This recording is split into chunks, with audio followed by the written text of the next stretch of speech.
แล้วบ่เปิ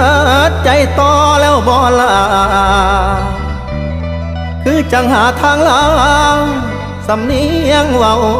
เริ่มบ่แม่นละคน